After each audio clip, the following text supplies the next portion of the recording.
Sejam muito bem-vindos a mais um podcast da Center Físio em parceria com o Hospital Belvedere. E hoje nós estamos recebendo o grande Dr. Marcos Ceni. Que prazer imenso recebê-lo aqui. Seja muito bem-vindo. Prazer é todo meu, mais uma vez, né? Poder participar desse podcast de grande sucesso, né? E poder dividir um pouquinho, né, de informações, uma conversa bacana aí sobre um tema importante, mais um tema importante. Doutor Marcos, é um prazer imenso recebê-lo mais uma vez. Você esteve aqui uma vez com a gente, foi um sucesso. E hoje nós vamos falar sobre longevidade e qualidade de vida, né? Principalmente relacionado à articulação dos joelhos. Mas antes eu gostaria que você falasse um pouquinho pra gente sobre a sua trajetória, sobre essa escolha em fazer a medicina e principalmente a ortopedia dos joelhos. Ótimo. Bom, eu venho de uma família de atletas, né, de irmãos, meu pai, todos voltados para os esportes. E desde jovem eu decidi seguir próximo aos atletas. Eu me formei inicialmente em educação física, mas no meio dos meus estudos eu já tinha resolvido ir além e entrar para o ramo da medicina, já com o objetivo de entrar para ortopedia, medicina do joelho e traumatologia esportiva. Então isso foi uma coisa que aconteceu tão natural, que eu acho que hoje, né, com já mais de 30 anos de formado, eu acho que eu escolhi muito bem o caminho a ser trilhado. Então, assim, é um prazer eu poder falar, né, sobre toda essa trajetória e tudo aquilo que me trouxe até aqui. E quando você fala, né, da sua trajetória e de algo tão determinante, né, você falou pra gente com tanto amor, da sua trajetória, da educação física, da medicina de uma maneira tão intensa. E eu tenho certeza que quando você faz, né, você está ali no consultório, fazendo a cirurgia, é também com muito amor, né? Ah, com certeza, né? Eu costumo falar que a medicina é um dom. Muito antes de ser uma profissão, a medicina é um dom. E eu acho que as pessoas que são escolhidas pela medicina, elas trabalham sempre com essa leveza, mesmo com todo o estresse da profissão, todo o estresse da prática médica, né? Eu acho que quem tem o dom da medicina, eu acho que está sempre trabalhando com o coração bem leve, sabendo que é isso que a gente veio ao mundo para isso. Sim. E, doutor, quando a gente fala de longevidade e qualidade de vida do joelho, o que tem a ver o conceito de longevidade com a saúde do joelho? Um aspecto importantíssimo é o seguinte: toda semana eu atendo pacientes acima de 90 anos, né? Com a evolução da medicina preventiva, o que a gente observa é que a longevidade é uma realidade. E então, se a gente considera que os nossos pacientes vão viver muito, a gente tem que dar condições para que eles possam viver muito, mas viver bem. A gente sabe que várias das condições que vêm com a idade são muito limitantes. E essa limitação é um dos fatores da perda da qualidade de vida. A dor, sem dúvida, é o primeiro aspecto de perda de qualidade de vida, né? E o segundo aspecto é a limitação funcional. O que é isso? É tudo aquilo que a gente deixa de fazer para não ter dor. A gente deixa de viajar com a família, a gente deixa de ir para a praia, eu não vou numa festa porque eu vou ter que subir escada. Então essa limitação também é um fator importante de perda de qualidade de vida. E como a gente sabe que os joelhos, o joelho é uma articulação de suma importância para uma marcha saudável, para uma marcha com bom desempenho, a gente tem que cuidar muito bem dos joelhos para que o joelho não seja um grande fator de perda de qualidade de vida. Doutor Marcos, você falando assim da questão de pequenas coisas no nosso dia a dia, como subir escadas, como agachar, e se a gente parar para olhar de uma forma mais criteriosa, tem tudo a ver essa questão da longevidade, né? Porque se você não consegue fazer coisas simples como uma viagem na praia, você tem restrições, um baile de formatura, um casamento, coisas simples, um evento, e você apresenta, você naquele momento está com dor, né? Seja em qualquer articulação e principalmente no joelho, você não consegue se movimentar. E se você não consegue se movimentar, automaticamente vem o estresse, a depressão, a ansiedade, tudo junto, e isso impacta em outras doenças, né? Isso é importante. E você falou muito sobre deslocamentos, né? Se deslocar para ir ali, para ir para a praia, para viajar, para tudo, né? Mas tem outros aspectos também igualmente importantes. Num pós-operatório, para dar um exemplo, no pós-operatório de prótese, a gente pega muito na questão do ganho de movimento, ganho de amplitude de movimento. E eu falo que não é nem só para poder andar bem e não mancar, né? Mas você vai precisar cortar uma unha do pé. Sim. Você vai precisar colocar uma meia sozinho, calçar uma sandália, entrar e sair de um carro mais baixo, com pouca flexão do joelho. Essas atividades simples do seu cotidiano vão ficar prejudicadas. Imagina você ter que ficar pedindo para o seu filho para cortar a sua unha ou para te ajudar a calçar uma sandália, né? Então, vai muito além de só o deslocamento. Eu costumo falar que o joelho, para ter um bom desempenho, precisa de mobilidade e musculatura boa. Um paciente que consegue garantir uma boa mobilidade e consegue fazer exercícios para manter uma musculatura bem condicionada, tem grande chance de ter uma boa qualidade de vida na terceira idade e na idade mais avançada. A gente tem que pensar, muitas vezes a gente fala de coisas mais complexas, né, como eu citei, mas na hora que você pensa, né, nesses detalhes que você disse, um deslocamento para buscar uma água, levantar de um sofá mais baixo, de uma poltrona mais baixa. Vaso sanitário. Vaso sanitário, exatamente, cortar uma unha, coisas tão simples. E que quando você se vê dependente do outro, com tamanha restrição, porque não teve um cuidado com o joelho. E muitas vezes os estálidos começam, as dores inicialmente, e isso muitas vezes passa despercebido, né? E quando que esse paciente ele deve procurar o médico? Esses estálidos, eles são sinais realmente de alerta ou apenas quando tem dor? Geralmente associado à dor, né, à crepitação, o joelho barulhento, ele quando associado à dor, com certeza é um motivo para procurar auxílio. Ou aquele ruído que saiu do razoável, né? Pequenos estálios, ou seja, uma crepitação muito leve é comum, principalmente em mulheres que usam mais salto alto, isso é muito comum sem ter um significado patológico muito importante.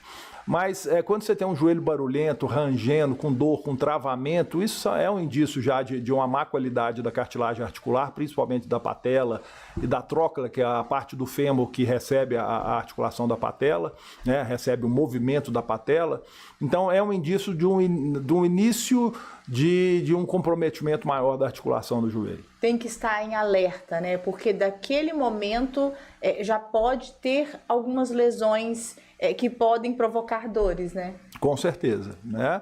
E a gente entende a artrose ou a doença degenerativa, que hoje a gente entende que não é só uma doença degenerativa, é uma doença inflamatória. Até a musculatura em torno da articulação do joelho perde a sua competência e com isso a articulação entra em falência.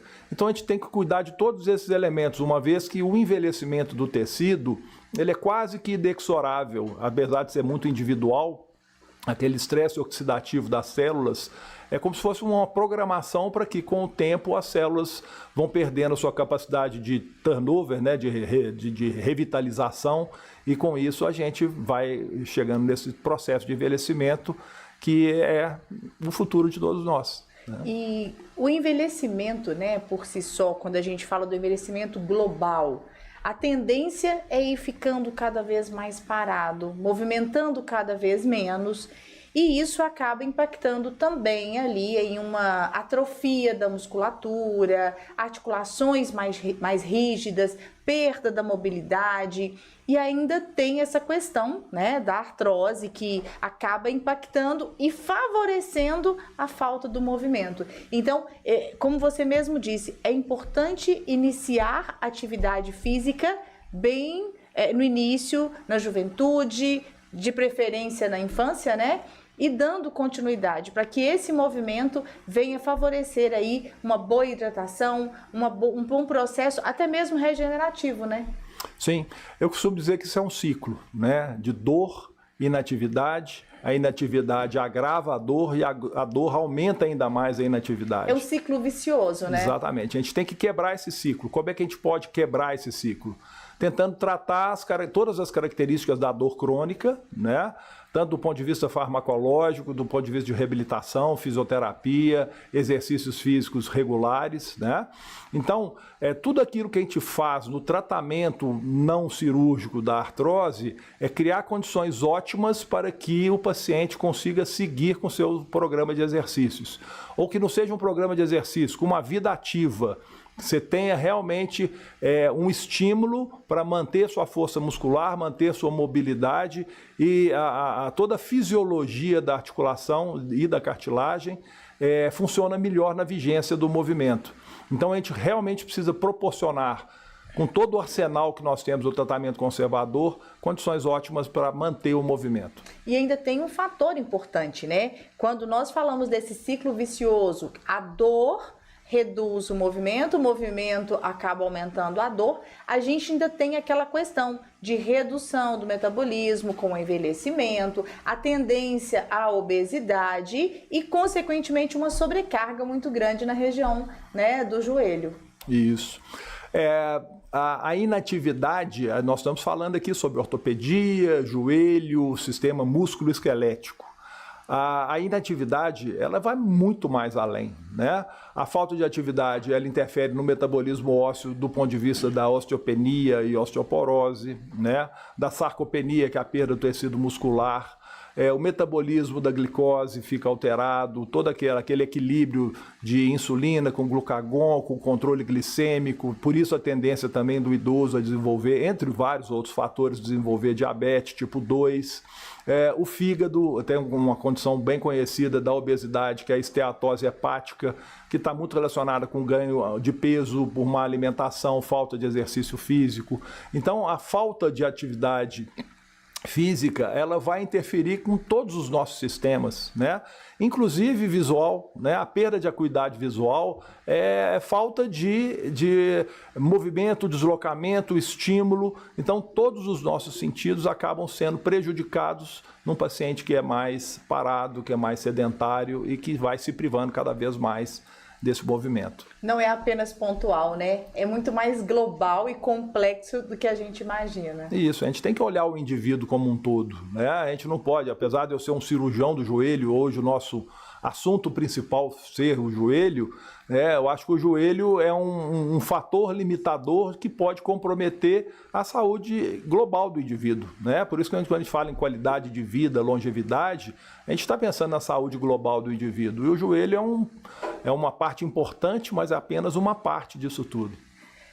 Gostaria de cumprimentar a Hélia Figueiró, a Robertinha, a Dadinha Viana, Osvaldo, Maria Fernanda, a Nilva, Idalina. É muito bom tê-los aqui. E é você, né, que não fez nenhum tipo de comentário, mas eu sei que está aqui com a gente. Aproveite para compartilhar, ainda dá tempo, essa live, esse podcast. Eu tenho certeza que ele será incrível e dá tempo de você enviar para várias pessoas que ainda não estão aqui com a gente. Aproveite também para se inscrever no nosso canal, caso você não seja inscrito. Esse é o podcast da Center Physio. É muito bom tê-lo aqui.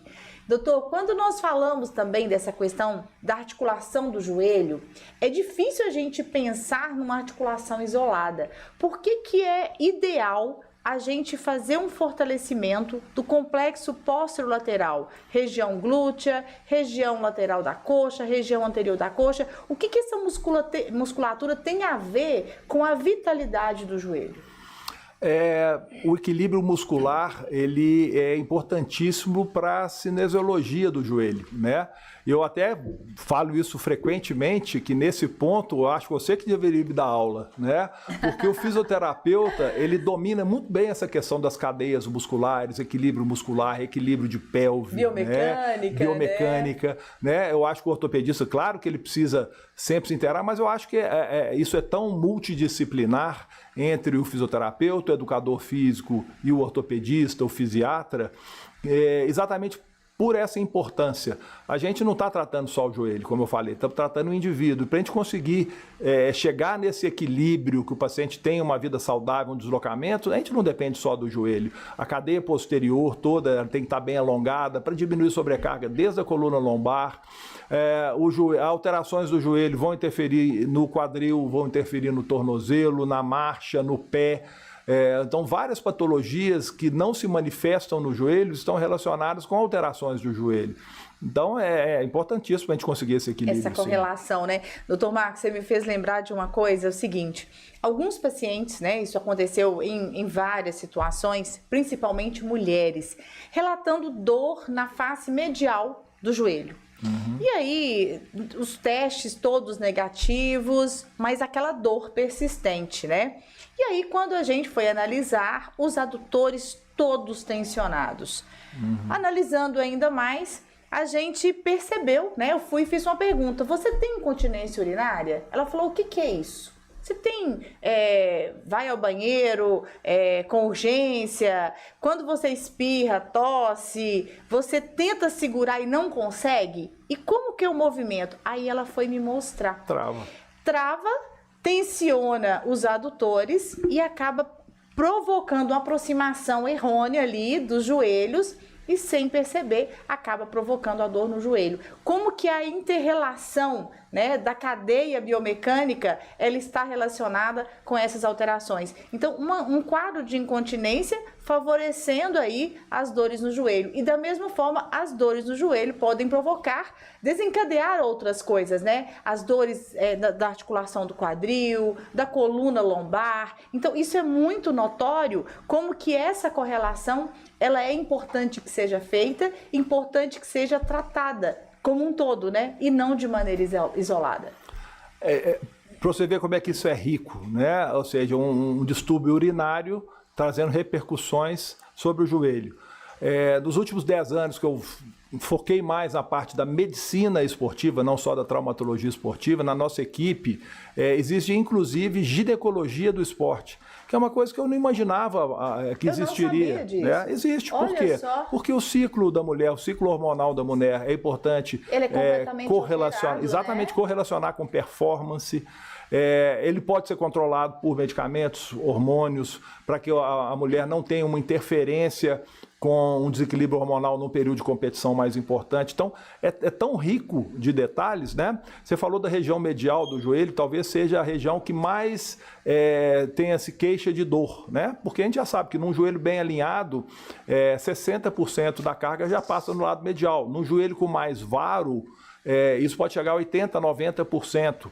Você falou da musculatura adutora, existe uma variante física no joelho que a gente chama de momento adutor, que é exatamente essa sobrecarga medial que vem quando o joelho se afasta da linha média, ou seja, a força de adutor que você tem que fazer para tentar manter o joelho alinhado interfere no compartimento medial do joelho. Então, está tudo tão ricamente correlacionado que a gente não pode achar que passando um medicamento ou tratando o joelho de forma isolada, nós vamos conseguir o resultado pleno. Por isso, tão importante essa multidisciplinaridade. Se a gente ficar olhando só no foco, olhar só o joelho, às vezes a gente não consegue resolver o problema de todos os pacientes. A gente tem que ter a humildade de saber que várias outras equipes têm que participar, né, dessa conduta do tratamento do paciente para a gente realmente conseguir um resultado pleno. Não, eu concordo plenamente com você. A gente tem diversos casos de DTM, muitas vezes, que quando você faz a correlação, às vezes o problema está lá num pé plano, um pé pronado, que precisa de um cuidado, de uma atenção e que acabou desencadeando outras questões. E quando a gente pensa que no esporte isso muitas vezes é ignorado, porque a gente sabe que a gente tem os esportes amadores, né, os futebol, vôlei, peteca, e as pessoas muitas vezes vão jogar. Elas não se preparam para aquele esporte, né? Com alongamentos, com bons tênis. E é importante a gente lembrar que tênis pronado ou tênis para pé supinado, ele é muito generalista, né? Imagina, se nós temos um pé diferente do outro, imagina quando a gama de pés diferentes que nós, né, que tem. Então é importante tomar cuidado que antes de praticar qualquer tipo de esporte, seja feita uma avaliação, seja feito um preparo, porque quando vem uma lesão, ela não vem sozinha, ela tem um aspecto todo por trás, né? Sim. A gente até chama essa avaliação de avaliação pré-participativa, né? E ela envolve cardiologia, endocrinologia, metabologia, tudo para melhorar a performance, mas também melhorar a segurança para o paciente, né? Então, essa avaliação pré-participativa é muito importante realmente. E o índice de pessoas que realizam atividades amadoras no seu consultório é muito alto? É a grande maioria, né? Porque no esporte profissional, as equipes profissionais já têm a sua equipe médica, né? Eu atendo muitos pacientes, os atletas do Esporte Clube Ginástico, foi onde eu joguei basquete a minha vida toda, né? É uma atividade que eu exerço sem ônus, né?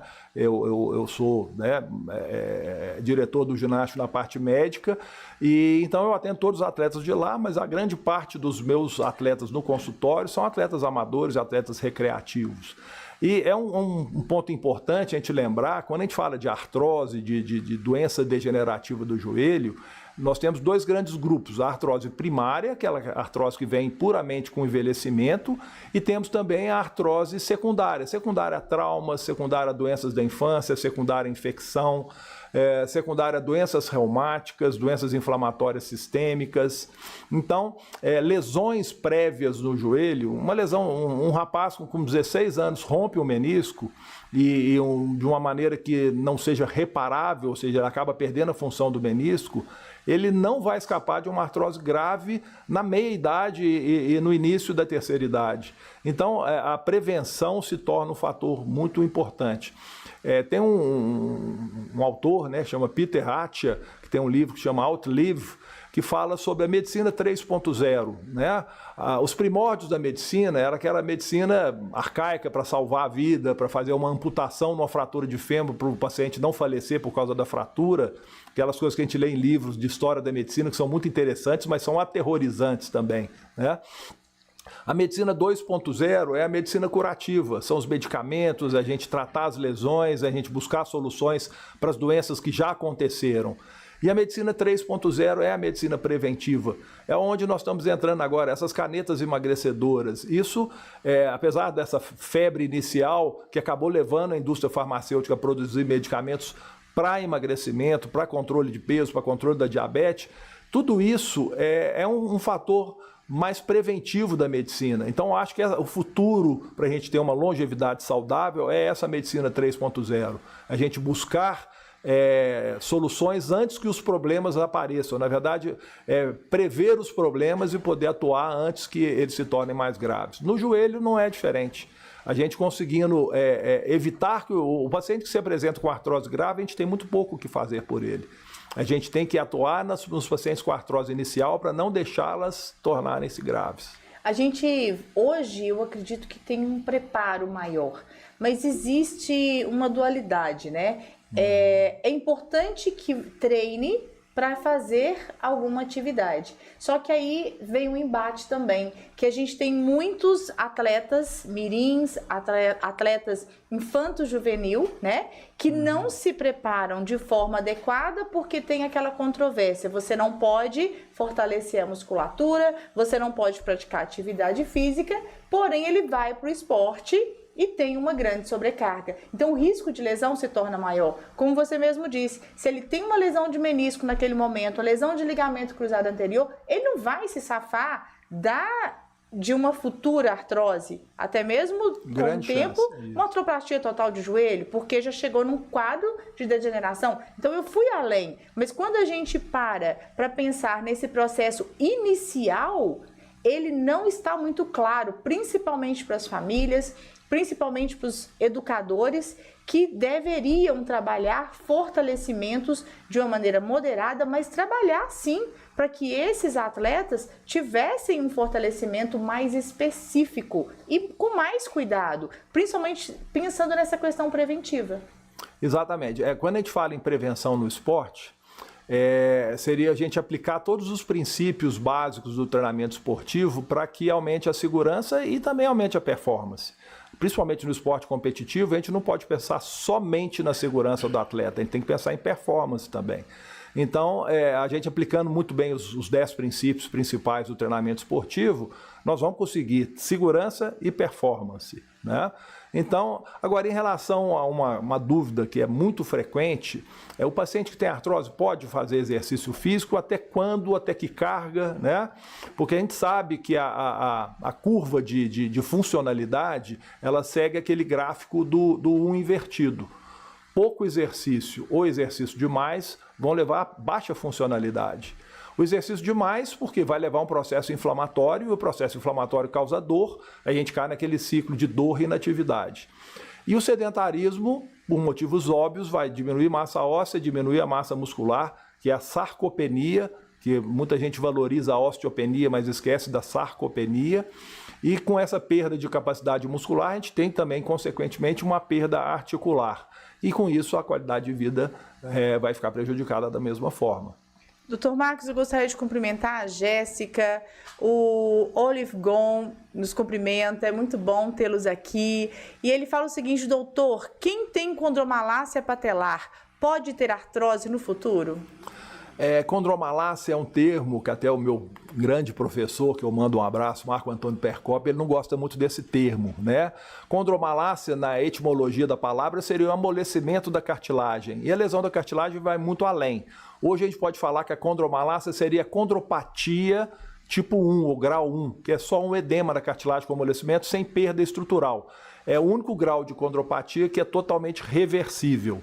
A partir do momento que você já tem fibrilação, fissuras e erosão, a gente já fala em conter a evolução da condropatia, porque se a gente não conseguir conter e melhorar a fisiologia da cartilagem, fatalmente ela vai evoluir tardiamente com artrose. Então, a pergunta do nosso ouvinte é realmente pertinente.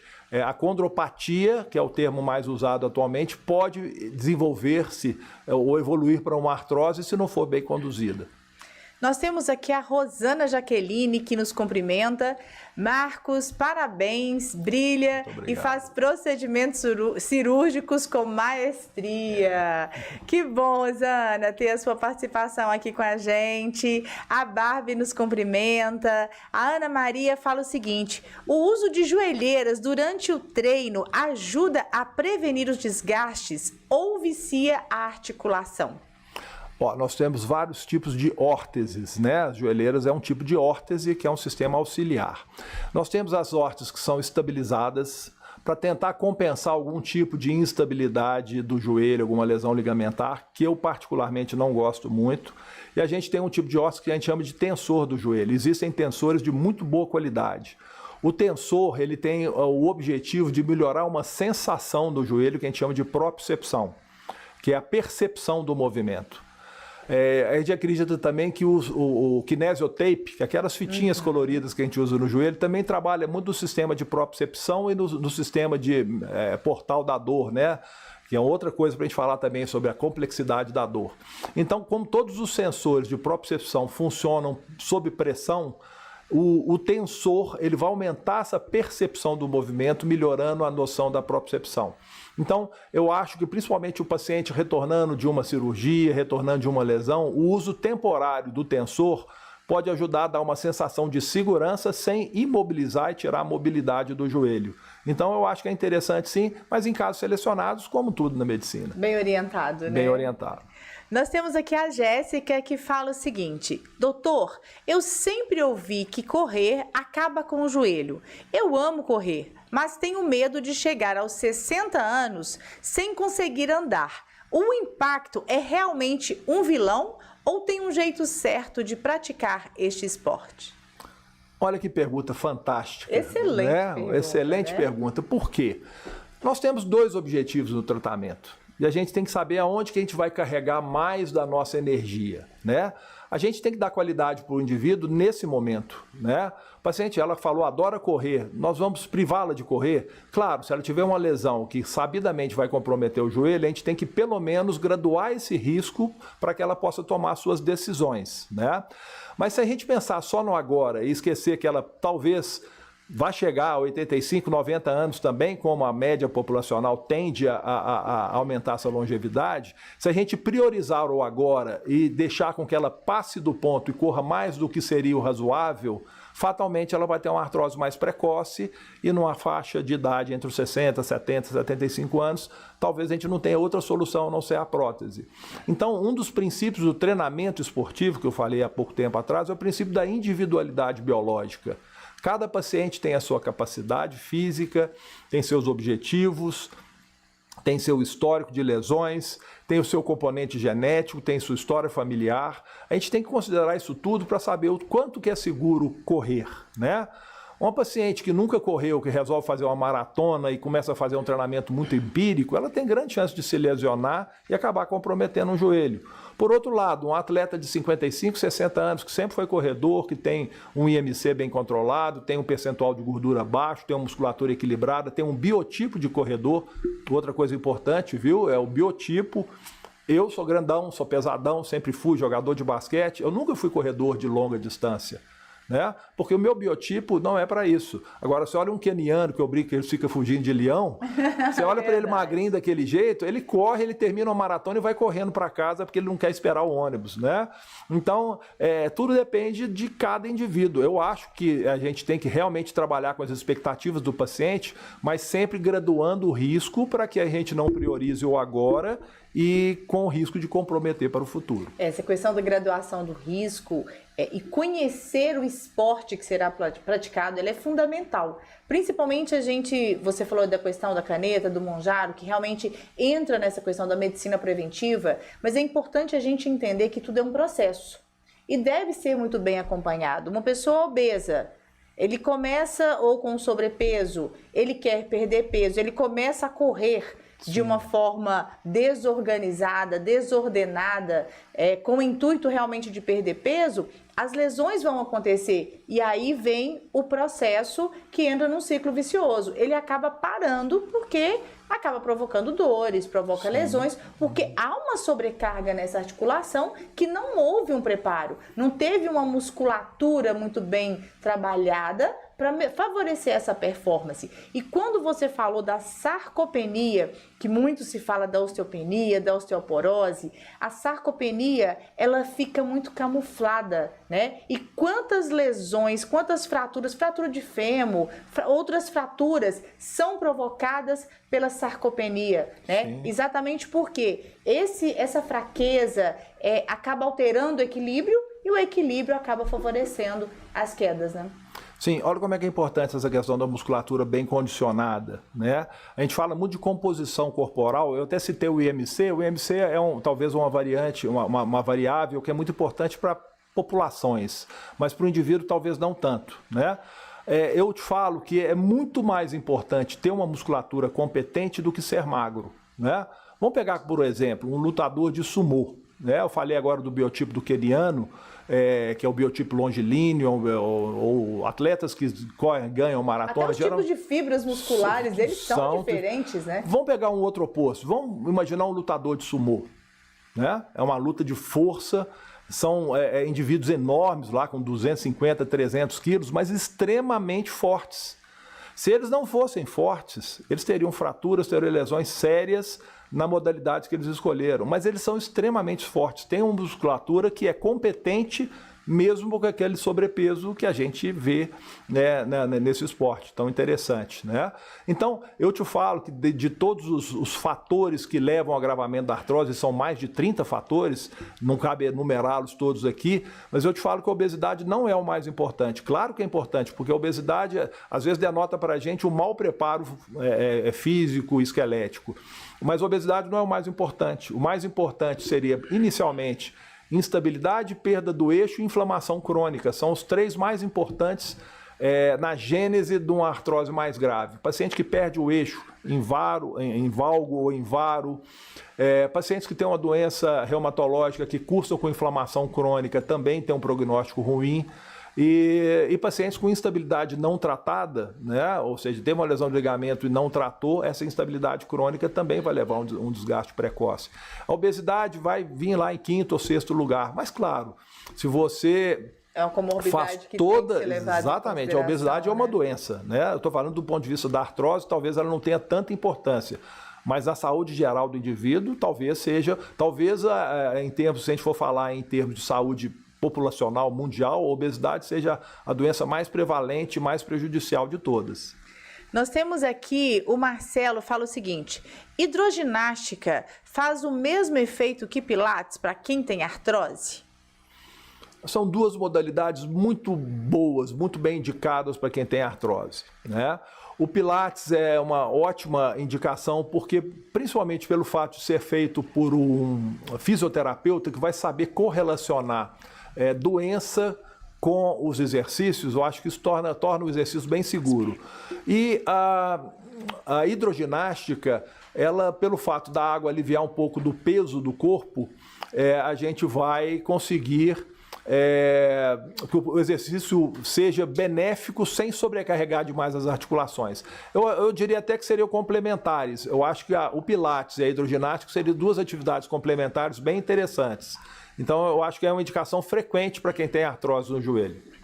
A Ana Maria fala o seguinte: eu sinto um estalo no joelho toda vez que agacho para pegar algo no chão. Não dói, mas o barulho me assusta.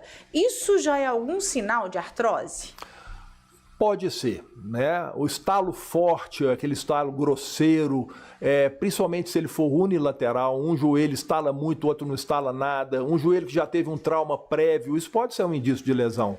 Por outro lado, existem principalmente mulheres que têm uma cartilagem da patela mais espessa, que elas já são ruidosas por si só, mas absolutamente indolor, benigna, e no exame a gente não percebe nenhum sinal de alerta, não tem um derrame articular, não tem um travamento, ela é absolutamente apta para fazer as atividades que ela se propõe, né? Agora, estalo, até que se prove o contrário, precisa ser pelo menos avaliado por um colega, por um médico, para que a gente possa fazer o diagnóstico diferencial entre uma coisa benigna ou o prenúncio de uma lesão. Nós temos aqui também a Jéssica, que fala o seguinte: hoje em dia se fala muito em colágeno e suplementos para as articulações. Se eu começar a tomar agora, aos quase 40 anos, isso realmente vai fazer a diferença na minha mobilidade daqui a 2 décadas? Ô, saudade dos meus 40 anos. Ela falou quase 40 anos, que você... Mas o colágeno é um capítulo interessante que a gente tem que falar. Primeiro que existem vários tipos de colágeno, tanto no nosso organismo quanto nos suplementos, né? O colágeno tipo 2 é o principal constituinte da cartilagem, e o colágeno não hidrolisado tipo 2 como suplemento é o suplemento que vai realmente favorecer a preservação da cartilagem existente. Não existe até o momento nenhum medicamento que faça crescer um colágeno novo, um colágeno competente, então a gente pensa muito em prevenção. O colágeno hidrolisado, por outro lado, é uma oferta de proteínas e de aminoácidos. O colágeno hidrolisado ele vai ser absorvido pelo organismo, tem vários outros elementos que podem favorecer essa absorção para fornecer os aminoácidos necessários para a unha, para cabelo, para a pele, e inclusive para tendões e para a articulação do joelho. Para a cartilagem articular. Então a indicação é totalmente diferente do colágeno tipo 2 para o colágeno não hidrolisado. O colágeno não hidrolisado tem um efeito mais imunológico, ele diminui a expressão de algumas enzimas que degradam a cartilagem. Isso não tem muito de idade não, tá? Atletas de alta performance, principalmente atletas de alta performance que já têm um passado de alguma lesão, a gente pode usar esse suplemento, isso é um nutracêutico, né? Um suplemento, não é um medicamento, como uma maneira da gente prevenir uma evolução desfavorável, né? Agora, o colágeno é um adjuvante. Tomar colágeno, não fazer exercício, é jogar dinheiro fora, é tomar um suplemento que vai embora na urina, vai ser excretado sem nenhum benefício. Né? Exatamente. O colágeno de boa qualidade não é barato, todos giram em torno de R$100, aí, R$120 por mês, mas é um ótimo investimento para as pessoas que têm histórico familiar de artrose, já têm um passado de lesões, que têm dor, que têm condropatia mais avançada, que gostam de correr em volumes mais altos. Então, assim, agora, claro, como tudo na medicina, como eu falei aqui, tem que ter uma indicação, uma supervisão médica, para que realmente não tome remédio, não, suplemento à toa e que realmente tenha o benefício. Tem um bom e não é só o colágeno, tem pelo menos 20 tipos de suplementos, né? De nutracêuticos que podem ajudar aí também nesses mesmos objetivos. Eu gosto muito do suplemento que chama cúrcuma longa, né? A curcumina tem efeitos anti-inflamatórios, tanto articulares quanto sistêmicos, fator de proteção cardiovascular. Então, essa associação de colágeno com cúrcuma, garra do diabo, que é o arpagosídeo, o MSN, que é o metilsulfonilmetano, a Boswellia serratia, tem vários suplementos aí que podem ajudar nesse fim. Que legal. E nós temos aqui uma observação do Olivon. Muitas pessoas dizem que o segredo para proteger o joelho é fortalecer a coxa. É só fazer musculação ou existem outros músculos que eu estou esquecendo de treinar? Fazer musculação é uma gama de exercícios tão grande, né? Um espectro tão grande, que a primeira coisa que um atleta que chega na academia precisa fazer é conversar com o seu educador físico, conversar com o fisioterapeuta sobre quais são os seus objetivos. Porque um outro princípio, eu bato muito nos princípios, é o princípio da especificidade. Eu vou para a academia porque eu quero fazer levantamento de peso. Você vai ter que fazer um trabalho de força e de hipertrofia. Eu vou para a academia porque eu quero jogar tênis. Você vai ter que fazer um trabalho de mobilidade, de agilidade, de resistência muscular, né? Então, são várias as valias musculares que devem ser trabalhadas de forma diferente para cada finalidade. Então, fazer musculação é uma coisa ótima para quem quer melhorar o desempenho. Mas como fazer o trabalho muscular depende da avaliação do educador físico para alinhar com o paciente seus objetivos e ele realmente chegar na performance que ele imagina. Fazer musculação é muito bom, mas fazer da maneira certa seria melhor, né? Nós temos aqui a Barbie que fala o seguinte: minha mãe sofre muito com artrose e eu não quero o mesmo destino. Que bom, viu, Barbie? O desgaste do joelho é algo inevitável da idade ou eu consigo realmente blindar a minha cartilagem hoje? Excelente pergunta, né, doutor? Ótima pergunta. É o destino de todos nós? Esperamos que sim. Que eu quero morrer praticamente sem joelho com 122 anos. Mas a gente tem que prevenir para não chegar com a artrose precoce com 60, 65 anos. Então a gente precisa começar de cedo. E a história familiar, não só pela genética, mas pelo alinhamento do membro, ou seja, é uma pergunta que eu faço frequentemente para quem está com dor no joelho começando com um quadro de artrose, é se tem alguém na família que já precisou fazer uma prótese de joelho ou se teve indicação de prótese de joelho e acabou não fazendo.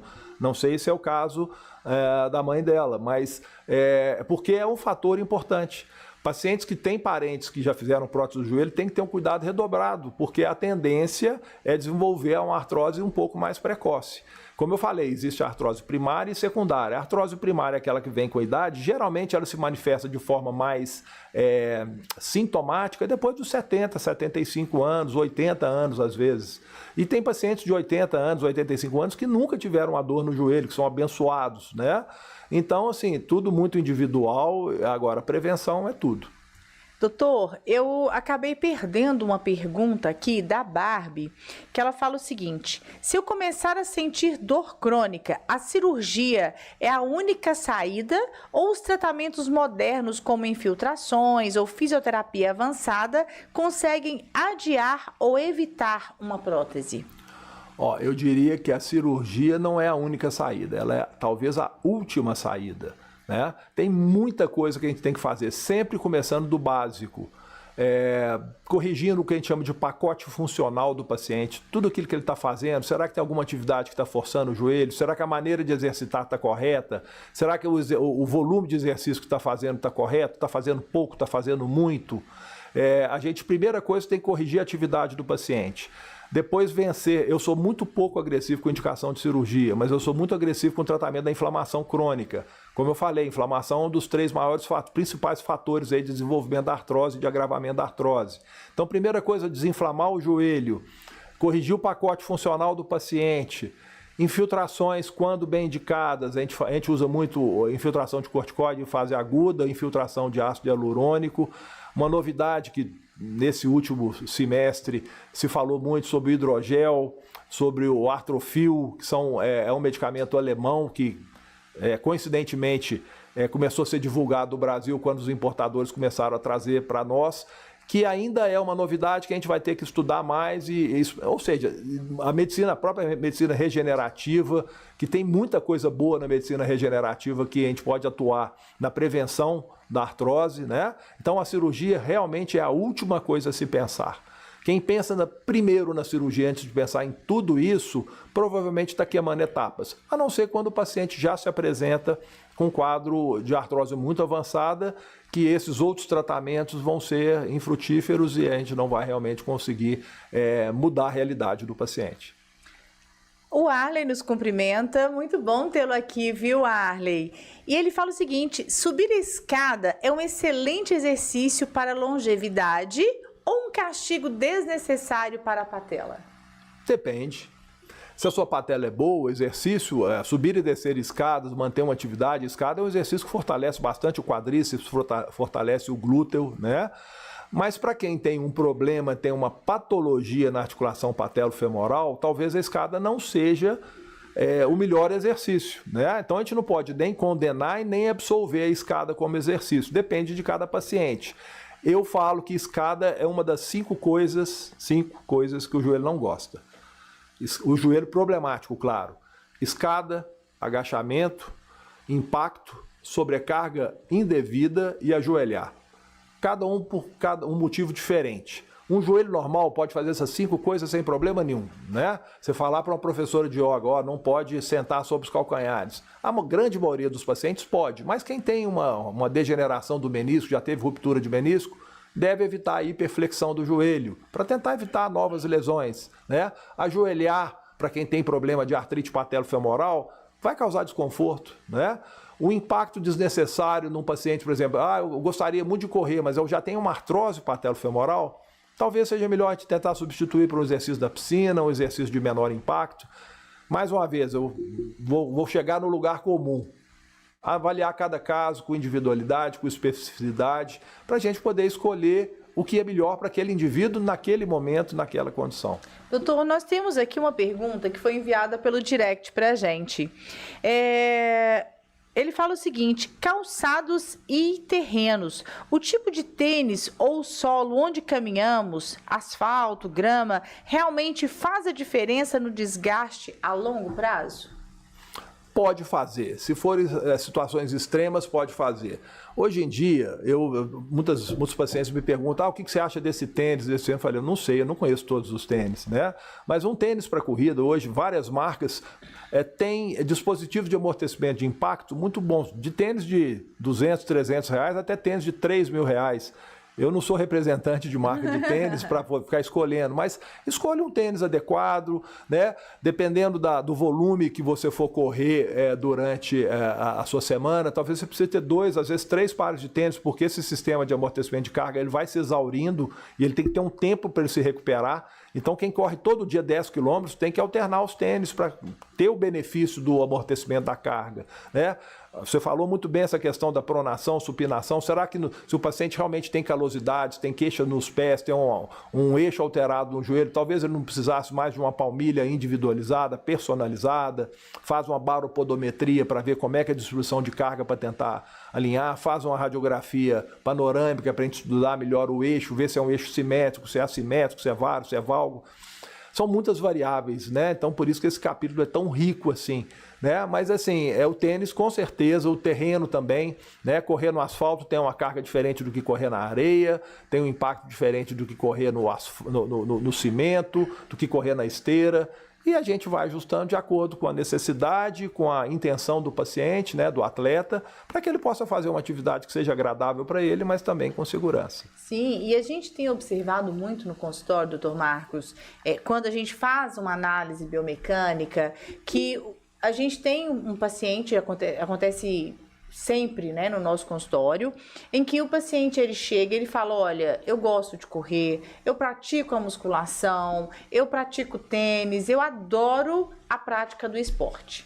E quando você vai, né, fazer uma avaliação minuciosa, você observa realmente pontos dolorosos exatamente por sobrecarga. Muitas vezes ele não faz um ganho de mobilidade, ganho de flexibilidade, acaba tendo essa alteração do pé pronado, o pé supinado e com indicação muitas vezes de um tênis, né, para pé pronado. E isso a gente sabe que o tênis para pé pronado, o tênis neutro ou o tênis com abdução, né, para pé abduzido, tem que tomar cuidado com isso, porque cada um tem a sua particularidade. Se os pés, né, os nossos pés já são diferentes, imagina da população mundial. Então tem que se tomar bastante cuidado para que esses detalhes, sempre que fizer a musculação, faça o ganho de mobilidade, faça o treino funcional também, faça essa subdivisão, né? A gente vê muito, treina braço um dia, né, superior um dia e inferior no outro. Mas é importante colocar nesse meio o ganho de flexibilidade, o core, principalmente, ganho de mobilidade e uma análise biomecânica nesse meio aí, porque tudo isso melhora a performance. A quiropraxia, que é o alinhamento corporal, melhora assim, muito, e é impressionante como que melhora a performance do atleta. Então, estar prevenindo, estar se cuidando, porque, claro, às vezes a gente fala, poxa, mas correr é importante? Sim, a prática do esporte é importante, mas parar e fazer uma análise biomecânica, análise do tênis ideal, fazer esse ganho de mobilidade, ganho da funcionalidade, é importante também, né? Então, é importante ter esse conhecimento, é importante procurar o profissional adequado para que a gente tenha esse tipo de cuidado, né? E evitar todas essas lesões. Exatamente, a gente usar a ciência por trás do esporte, né? Agora, um problema que a gente tem é exatamente isso que você está me falando. Quem gosta de esporte, quem gosta de correr atrás de bola, não gosta muito de academia, né? Então, se você convencer que pelo menos 4 meses, 5 meses do ano, o jogador de futebol não faz uma pré-temporada, ou seja, ele vai criar uma base muscular para que ele possa trabalhar de forma mais específica e intensificar durante a temporada, para que ele tenha um bom desempenho e tenha o menor número de lesões possível. O atleta amador não pensa assim, ele começa o ano jogando o tênis dele, quer jogar tênis 3, 4 vezes por semana, não gosto muito de academia, não posso só jogar tênis. Não pode, mas seu desempenho não vai ser o ideal e você vai ter um risco maior de lesões, né? Então, você fazer um treino de mobilidade, um treino de força, um treino de resistência muscular, não só vai melhorar a sua performance naquilo que você gosta de fazer, que é o seu futebol, seu basquete, seu handebol, né, seu tênis, ou a modalidade que você escolher, mas também vai trabalhar essa prevenção, né? E a gente falando disso tudo, o resultado vem lá na frente. Sim, né? A gente não está querendo que você para. A gente não quer que o paciente para. Até mesmo porque seria muito mais fácil para a gente. Para de praticar o esporte, parou a dor. Sim. Mas esse não é o melhor caminho, é o caminho mais fácil. Mas não é o melhor. Todo mundo quer continuar na prática do esporte, fazer aquilo que sempre que escolheu para fazer, que gosta. Então é exatamente por isso que é importante ter o tempo de parada, o tempo de ganho de mobilidade, o tempo de trabalhar melhor essa simetria, né? Exatamente para que a gente tenha uma boa biomecânica corporal, para que com certeza ter uma melhor performance e, sem dúvida, evitar aí essa quantidade de lesões que a gente recebe no consultório, né, de pacientes que acabam praticando esporte amador sem nenhum tipo de conhecimento, né, dessa pré-lesão, de lesões e como preveni-las. E esses conceitos, se a gente pensar temporada após temporada, isso no cumulativo é o que vai gerar ou não um quadro de artrose mais grave, uma artrose mais precoce. Uma pessoa que entende desde os 20 anos que isso tudo é importante, ele vai chegar nos 50 anos em plena forma física, ele não vai negligenciar lesões, é uma pessoa que tem essa noção corporal, essa noção de saúde, está preocupado com o segundo objetivo, que é ter uma longevidade saudável, né? Então, se a gente consegue incutir no atleta esses conceitos, a gente vai ter muito menos trabalho. Eu vou operar muito menos joelho, né? Eu opero muito joelho porque tem muita gente que, além dos acidentes do esporte, que a gente chama de sinistralidade, são pessoas que às vezes a gente chama de knee abuser, né? Os abusadores de joelho, as pessoas que não valorizam as lesões, né? Esses são os que têm carteirinha ouro lá no consultório, né? Que todo ano eles aparecem com uma lesão diferente. Mas é isso, é a gente aplicar toda essa ciência do esporte em benefício da segurança e da eficiência. E cada vez mais a gente percebe também, né, como a gente vê aqui os nossos ouvintes se informando, preocupando aí com esse quadro preventivo, trazendo históricos familiares, trazendo histórico de pessoas que já passaram por quadros de lesões, pensando na prevenção. Então, hoje, sem dúvida, as pessoas estão mais atentas a essa questão de prevenção. Você mesmo disse, a era, né, 3.0 da medicina, envolvendo a medicina regenerativa, que trouxe aí, que está vindo com toda a força e traz muitos benefícios, o quadro de suplementação, a gente olhar o paciente como um todo, para o ganho de energia, ganho de vitalidade. A gente tem que estar atento também a essa questão do uso das canetas, que provocam uma sensação de fraqueza, de mal-estar, e muitas pessoas estão deixando de ir à academia porque estão usando a caneta. E a gente tem que falar o seguinte, porque o uso das canetas provoca, sem dúvida, aí uma perda de peso, mas não só de tecido adiposo, né, de gordura. Perde também a proteína, perde a musculatura, tendo aí um quadro de sarcopenia, porque as pessoas estão perdendo de uma maneira grotesca 12 quilos em um mês, em 2 meses, e isso é absurdamente desumano. Então precisa estar atento a isso, porque você está perdendo não só gordura, mas está perdendo massa muscular. E essa massa muscular favorece o desequilíbrio, e quando você chegar no seu peso ideal, que você julga ser ideal, você pode ter uma lesão porque você não se cuidou, você não cuidou da massa muscular, né? Eu falo que é o seguinte, esquece seu peso, pensa na sua composição corporal, né? Eu citei as canetas emagrecedoras no tratamento da obesidade como a saúde geral do paciente. Mas ótimo.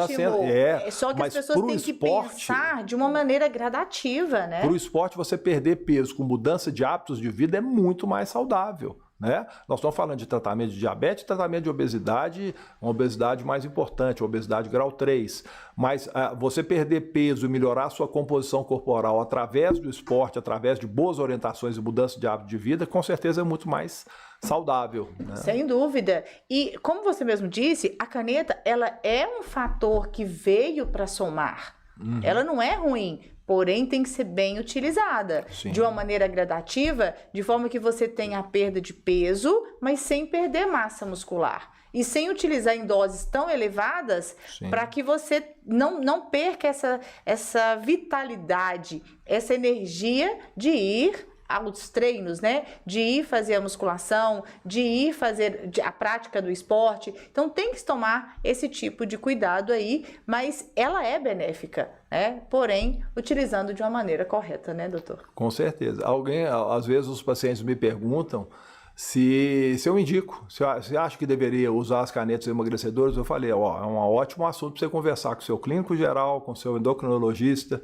Eu não falei da multidisciplinaridade, eu não me sinto confortável em indicar para ninguém. Eu não sou endocrinologista, como ortopedista, pensando na saúde dos joelhos, eu não vou indicar uma mudança de hábitos de vida. Se bem que, eventualmente, eu indiquei uma consulta com o cirurgião geral para considerar, inclusive, cirurgia bariátrica em pacientes que têm obesidade mórbida e que têm já uma artrose preocupante. Ou seja, a gente precisa mudar a realidade desse paciente, mas são exceções à regra. A regra é mudança de qualidade de vida antes de que se chegue à obesidade mórbida e que se chegue a uma artrose grave.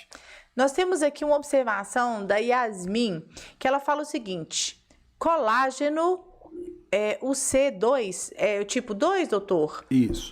Colágeno tipo 2, as pesquisas têm conflito de interesses. A gente tem que realmente tomar muito cuidado. Assim, a indústria farmacêutica, ela vive de pesquisa, vive de verbas Agora, o UC2 vem de undenaturated, né, não desnaturalizado, colágeno tipo 2. Então, o UC2 é colágeno não desnaturalizado ou não hidrolisado tipo 2. O menor nível de evidência que tem hoje em trabalhos científicos é a observação do expert ou do especialista. Eu uso colágeno, como já usei condroitina, glucosamina, arpagosídeo, há pelo menos 15, 20 anos. O que eu observo, que é um nível de evidência baixo, é que os pacientes melhoram. E quando param de tomar, eles referem piora. Será que tem algum efeito placebo ou sugestivo nisso? Talvez tenha algum.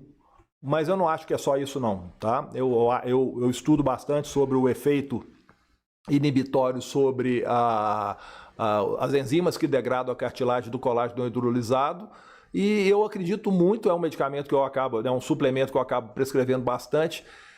Agora, conflito de interesse, a medicina, infelizmente, tem muito conflito de interesse, tanto da parte médica, da parte farmacológica. Cabe ao médico ter bom senso e fazer sempre tudo o que ele acreditar ser melhor para o paciente e sem nenhum outro interesse que não seja a melhora do paciente. É o conceito que eu tenho, é o que eu tento empregar no meu cotidiano, e eu acho que o C2 não é um medicamento que tem um efeito placebo, não. Eu acho que ele tem um efeito bastante interessante. Doutor, nós temos aqui a Carol Felício, a Tami, que nos cumprimenta. É muito bom tê-los aqui. Gostaria de cumprimentar a todos vocês que estão nos assistindo pelo YouTube, pelo Spotify, pelo Instagram. Essa parceria com o Hospital Belvedere e a Centerfísio, ela nos fortalece ainda mais nessa relação multidisciplinar. E nós estamos aqui com o Dr. Marcos, ele que veio trazer tantas informações importantes, e eu gostaria de convidá-los a compartilhar. Se você ainda não é inscrito no nosso canal, se inscreva, acione o sininho, e toda quarta-feira nós temos assuntos fantásticos sobre saúde, como prevenir lesões, como prevenir doenças, como tratar de forma conservadora e até mesmo as principais cirurgias menos invasiva possível e de maneira mais tecnológica possível. Eu gostaria de convidá-los a compartilhar e principalmente a se inscrever no nosso canal. Aproveite, ainda dá tempo de mandar a sua pergunta. E a Yasmin, ela mandou aqui falando o seguinte: pois mas as pesquisas ainda não corroboram. Bom, a gente tem que ver o tipo de pesquisa. Tem pesquisas de laboratório que corroboram, tem outras pesquisas que não corroboram, e eu tenho um pensamento sobre isso. Quando a gente trata um paciente com artrose, e a gente não usa uma única modalidade de tratamento. Nós falamos algumas coisas aqui. Uma das coisas que eu falei é que o colágeno isoladamente ele é só um adjuvante. Isoladamente ele não vai fazer o efeito todo sozinho. Depende de mudança de qualidade, de hábitos de vida, depende de mudança de padrão muscular, de ajustes no pacote funcional. Então, a gente usa várias modalidades para tentar fazer com que o indivíduo tenha uma melhora e tenha um benefício. E para a gente comprovar com nível de evidência alto, que é o que a Yasmin está perguntando, se existe algum trabalho com nível de evidência alto, a gente não encontra trabalhos com nível de evidência alto. Você teria que isolar o uso do colágeno não hidrolisado como o único fator de diferença entre os indivíduos, entre as populações, para você poder gerar evidência. Fazer um estudo prospectivo, que também é muito difícil, é um estudo muito caro. Estudos prospectivos geralmente são patrocinados por laboratórios, que são estudos muito caros. Então, ela tem razão, sim. A gente não tem um nível de evidência alto sobre o uso do colágeno, como a gente não tem um nível de evidência alto sobre o uso da dipirona no controle da febre, que todo mundo sabe que acontece. Mas não tem porque não existe nem interesse em comprovação científica disso. Mas eu concordo com ela. Se você procurar na literatura, você não vai achar trabalhos de nível de evidência alto que comprovem isso que a gente está propondo. Mas, na minha observação, no nível bem baixinho, eu acho que tem benefício sim, não para todo mundo, mas para pacientes selecionados. Nós temos aqui a Patrícia, que fala o seguinte: excelente explicação. Yasmin fala o seguinte: é opinião, mas eu sou fã do Marcão e ele dando show nessa entrevista. Que bom, Yasmin, e é muito bom tê-la aqui, principalmente elogiando, né, o Dr. Marcos, que realmente, eu até contei para ele que nesse processo aí, em que a gente estava falando sobre o podcast, né, fazendo as propagandas, quantas pessoas que mandaram direct pra gente, que comentaram o carinho e a admiração que tem, né, pelo Dr. Marcos. E que bom, né, ter você aqui. Aproveite então para compartilhar para pessoas que você gostaria que estivesse assistindo aqui ao vivo, porque esse podcast fica gravado. Então eu tenho certeza que muitas pessoas vão poder aproveitar desse podcast incrível com essa aula maravilhosa do Dr. Marcos. Dr. Marcos, quando a gente fala, né, da medicina regenerativa, uma particularidade, né, eu tenho interesse de saber um pouco mais sobre o hidrogel. Está chegando agora, eu acredito que não está sendo tão utilizado, mas qual que é a ação dele dentro da articulação? Como que acontece a aplicação e qual que é a funcionalidade dele dentro da articulação? O hidrogel, ele chega com uma proposta semelhante à do ácido hialurônico há 15, 20 anos atrás, né? Melhorar a lubrificação, melhorar o ambiente articular, e com isso a gente conseguir controlar os sintomas para que a gente consiga essa mudança de hábitos de vida. A questão é que o hidrogel ainda é um medicamento muito caro, né? Ou seja, os laboratórios eles desenvolvem, gastam às vezes bilhões de reais ou dólares para desenvolver um medicamento novo e eles têm que recuperar o investimento, né? Então são medicamentos que no lançamento são muito caros. Para você ter uma ideia, hoje uma aplicação com um tipo de hidrogel que tem no Brasil, em torno de R$9 mil. Então é muito caro. Então eu não me sinto confortável de indicar isso em larga escala para muitos pacientes. Nós estamos no Brasil, né? Nós temos uma realidade econômica que não é igual a outros países, mas nós estamos atentos, estamos estudando, estamos tentando buscar informações exatamente para a gente gerar evidência, né? Como a Yasmin sugeriu em relação ao colágeno, para a gente poder usar mais. Eu acho que o ácido hialurônico, a medicina regenerativa que a gente chama de ortobiológicos, né? A gente já tem isso mais consolidado na literatura para a gente usar com mais confiança, com mais sabendo mais de resultados previsíveis. Mas eu acho que o hidrogel é uma coisa que pode ser o nosso futuro próximo aí, a gente tem que estar atento, a gente não pode ficar para trás não, o tempo está estudando e tentando, né, sempre buscar o melhor. Doutor, tem muitas pessoas que chegam num quadro de artrose crônica e que realmente há necessidade de realizar uma artroplastia total do joelho, né, com a colocação de uma prótese.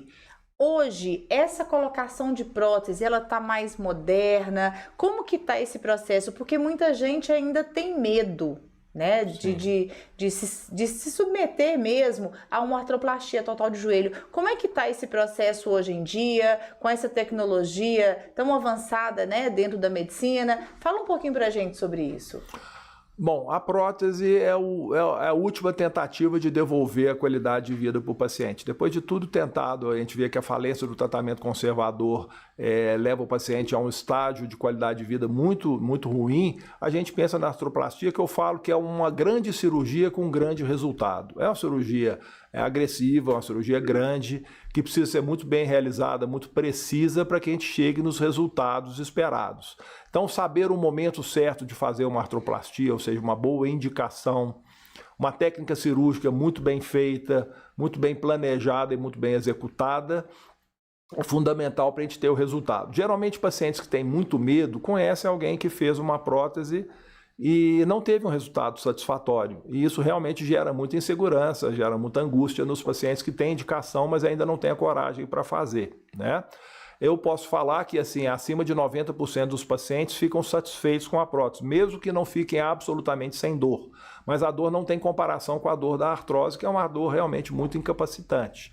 O problema é que quando a prótese dá errado, tem uma complicação mais grave, é realmente muito difícil de controlar. Geralmente cursa com várias cirurgias, a retirada da prótese, colocação de uma outra prótese num segundo momento. Então, quando dá errado, ela é muito ruim para o paciente, ela é muito prejudicial do ponto de vista de morbidade, né?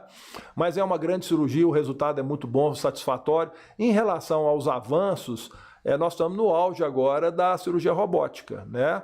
E o que o robô, os sistemas de navegação e de robótica trazem para a gente? Maior segurança e maior precisão. Para se ter uma ideia, os guias de corte convencional variam de 2 em 2 milímetros, de 2 em 2 graus, para a gente escolher, na nossa percepção, na experiência do profissional que está operando, a melhor posição, o melhor tamanho para colocar a prótese para que o paciente tenha um resultado funcional satisfatório. A prótese robótica varia de meio grau e meio milímetro. É uma coisa que, assim, às vezes até difícil da gente imaginar o que seria meio grau, né? Num espirro isso muda muito mais do que meio grau. E um outro fator que a gente consegue fazer todo o planejamento da cirurgia com ensaio, com navegação, para a gente já saber como é que vai ficar a posição, o tamanho, a rotação, a angulação da prótese, antes de começar os cortes ósseos ditos para a gente poder encaixar uma prótese com boa qualidade. Então, assim, a robótica é um avanço, ainda tem o seu custo, né? Eu espero que em breve os planos de saúde possam enxergar que isso vai trazer, inclusive, resultados econômicos para os planos de saúde, evitando complicações, evitando reoperações. Mas é o futuro, né? Eu acho que a robótica, eu acredito que daqui a 10 anos não vai se fazer mais próteses sem robótica.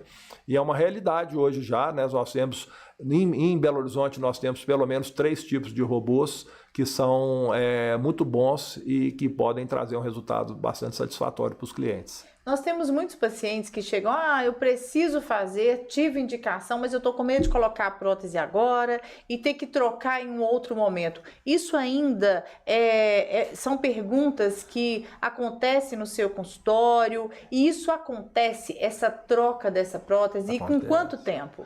Isso é uma realidade, né? Na indicação da prótese, a gente tem que considerar que a prótese não é um material renovável. É um material que vai aguentar um número de ciclos, tanto a parte metálica quanto a parte de polietileno, que é um plástico de alta resistência. Ele tem um número de ciclos que ele vai aguentar até entrar em falência. A gente fala que, em média, uma boa prótese, uma prótese de boa qualidade, bem implantada, ela tem uma durabilidade média de 15 a 20 anos. E a gente tem conseguido entregar esse resultado de 15 a 20 anos. Claro que depende de como o paciente vai usar a prótese. Hoje em dia tem pacientes que conseguem jogar tênis, conseguem fazer esportes, né, de baixa demanda com uma prótese de joelho, prótese de quadril. Então eu acredito que isso é possível, mas isso pode significar uma longevidade menor da prótese, uma durabilidade menor da prótese. Só que, por outro lado, as próteses, os sistemas de revisão de próteses estão cada vez melhores também. Então, na eventualidade de ter que trocar uma prótese que antigamente era uma catástrofe, hoje não, hoje é uma coisa que é bastante... a qualidade de uma prótese de revisão hoje é muito boa. Geralmente, quando a gente tem que fazer uma revisão, o paciente já tem uma demanda funcional sobre o joelho bem menor, então é possível a gente conseguir uma revisão devolvendo também qualidade de vida para o paciente. Gostaria de cumprimentar a Suelen Gomes, que acabou de chegar. Suelen, ainda dá tempo de você assistir esse podcast, ele fica gravado. E para você que não conseguiu assistir, é importante, você vai receber muitas informações pertinentes do Dr. Marcos, então aproveite para assistir esse podcast desde o início. E doutor, nós estamos chegando ao final e eu gostaria que você desse um conselho de ouro para quem está nos assistindo, um conselho para que possa ter longevidade, para que possa ter mais qualidade de vida com todas as articulações, mas de uma maneira muito especial com a articulação do joelho.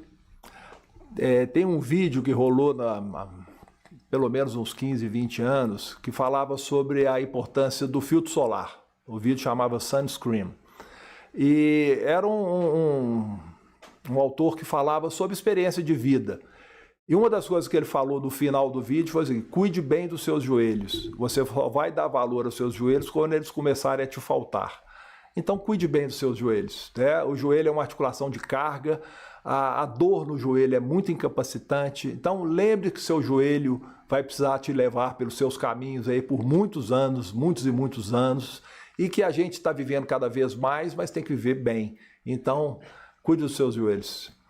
Doutor Marcos, um prazer imenso recebê-lo novamente. Já estou ansiosa pelo nosso terceiro podcast. Tenho certeza que você tem muito a contribuir aqui com o podcast em parceria com o Hospital Belvedere, que é um hospital incrível e que sempre vem trazendo excelentes profissionais e que vem contribuindo tanto com as nossas informações. Então, muito obrigado por estar aqui. Seja sempre muito bem-vindo. E você, né, que está aqui conosco, muito obrigada pela sua participação. Compartilhe à vontade, se inscreva, mande para os familiares, mande para os amigos, porque essa aula de hoje vale a pena ser realmente distribuído e para que possa chegar a cada vez mais pessoas, é importante que você dê a sua curtida, que você compartilhe, que acione o sininho e que sempre esteja aqui com a gente.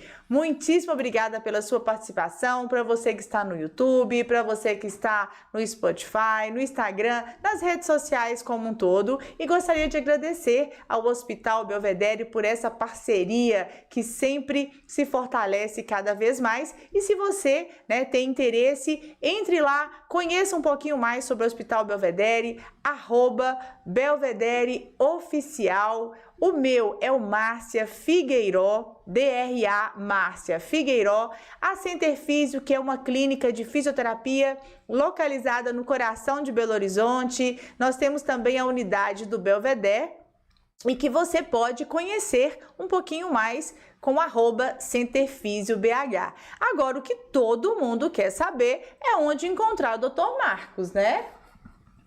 Como encontrá-lo, doutor Marcos? Bom, eu atendo no consultório, né? Eu tenho um consultório bem próximo ao Hospital Vera Cruz, na rua Juiz de Fora.